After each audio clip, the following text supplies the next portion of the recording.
Saludos a todos, muy buenas y bienvenidos a Madridismo al Día. Hace unos días escuchábamos o leíamos en la prensa la posibilidad de que Luka Modric jugara más tiempo. En sus propias palabras, de hecho, pues la prensa filtró que el propio Luka Modric se veía jugando 2 años más. Y estoy empezando a ver, a valorar y a tener la sensación, sobre todo, de que Luka Modric creo que le queda un año de fútbol. Más que por lo que estamos viendo, por la sensación que va transmitiendo el propio futbolista. Es verdad que su profesionalidad y su talento es descomunal, eso creo que no hay ningún género de duda, pero en los últimos tiempos percibo a un jugador que está teniendo cada vez más problemas de ritmo de partido, ¿no? Y al final eso es una cuestión de físico y de edad, que obviamente con el paso del tiempo es probable que vaya peor.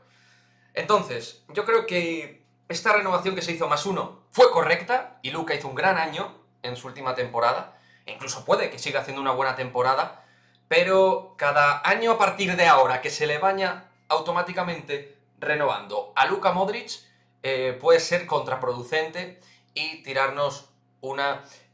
china en el zapato. Creo que es momento de valorar fríamente, que el Real Madrid en ese aspecto creo que es diferente al Barcelona a la hora de valorar este tipo de situaciones de futbolistas importantes, y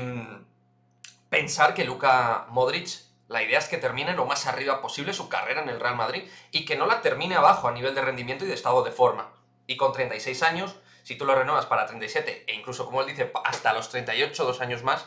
creo que es realmente muy difícil que un futbolista con esa edad pueda rendir a un nivel exigencia Real Madrid, con lo que ello conlleva, con además el agravante de que él está queriendo jugar con la selección de Croacia, algo que creo que es un error. Entiendo que él se sienta súper croata, se sienta con una mimetización brutal con su selección, con sus compañeros, con su país, sí, con todo este tipo de cuestiones, pero al final el Real Madrid es quien le paga y quien también ha hecho un esfuerzo para renovarle un año más,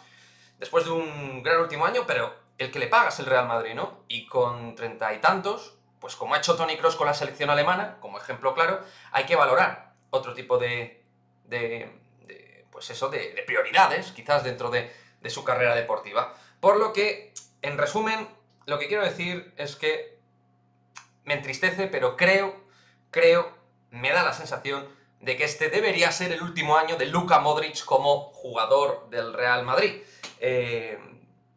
Como digo, puede que siga dando coletazos de su mejor fútbol otro año más, pero es algo que desconocemos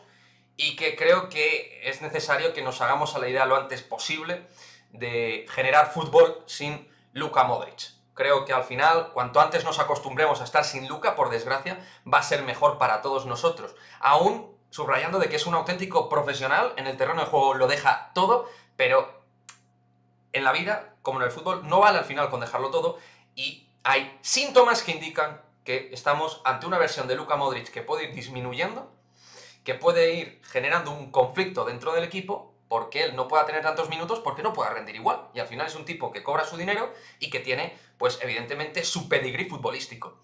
Así que creo que, pues, este +1 está bien, que se hizo esta renovación de un año, creo que es correcta con Luka Modric, pero a partir de aquí creo que ya el camino Modric-Real Madrid se debe ir valorando que se separen. Y luego ya Modric que determine lo que considere, si retirarse o irse a una liga menor o lo que considere. Pero creo que sería lo mejor para la próxima temporada